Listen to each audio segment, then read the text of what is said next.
Good morning, ladies and gentlemen, into the honorable judges. Before I start my speech, I would like to ask this question. What is success? When we are talking about a person who is successful, we are typically talking about someone who has millions of dollars in their bank account, someone who has power, or a person who is in charge of an entire nation. But if you ask someone who fits in the common definition of success, most of them will say that success is not what makes them feel accomplished. For example, the former British Prime Minister Winston Churchill once said, "Success is going from value to value without losing enthusiasm." Now, of course, there are many interpretations of the word success. But for me, success is when I'm able to do something wonderful, to do something great, and are trusted by other people to do so. And I'm able to do the job well. But what should I do to achieve my success? Praying every day without doing anything? Maybe cheating on every math test? Or maybe getting knowledge?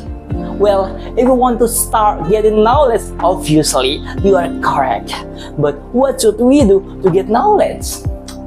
Now, what most people forget is that to get knowledge, we need to read. And as the younger generation, we also get a large amount of knowledge by knowing other people's experience, and one way to know other people's experience is by reading.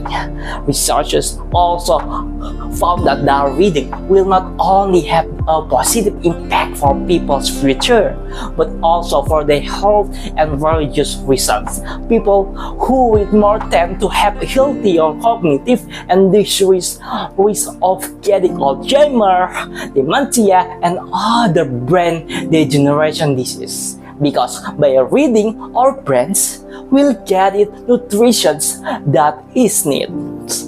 Our brains disassociation area will also grow and get denser, but you'll make it easier for us to link one information or theory to get other. Another research from the University of Edinburgh also saw the connection between early reading skills at the age of 7 and their later socio-economic life. Now, of course, there are real-life proofs and evidence to reading making people successful. In fact, people who we know today as famous or successful in their career got their success because of reading. For example, the CEO of both Tesla Incorporated and SpaceX, Elon Musk, who read science fiction or was 4 to 10 hours a day when he was only 10 years old. Next, the co-founder and the former CEO of Microsoft Corporation, Bill Gates, who reads 50 books a year. That's more than 1 book a week. And finally, my example is the current CEO of Microsoft Corporation, Satya Nadella, who eats poems almost all day within his work. He says that by reading poems, he feels like he's doing the summary of coding on the computer program. Now, it's not just them. From what I've learned from my past experience, really makes a huge part of my success. For example, I was elected the city of government to become the spokesman on the education team to reference my cities from Buyer to attend 2018 Asian Youth Education Forum in Busan, South Korea. I was proud and I feel happy when I'm able to meet these 100, if not 1,000 of participants from 5 different Asian countries at the event. I was also elected by my whole school to become the school's environment ambassador. The teacher trust me on and the so-called job because I was know how to explain about the school's environment anytime they want me to do.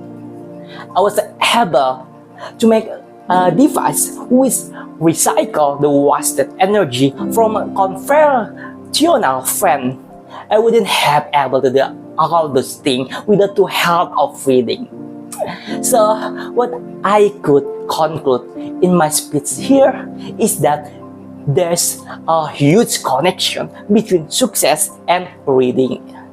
Secondly, become an engaged reader, not just a reader, and finally knowing that our own success, our nation's success, and so do other things really on reading.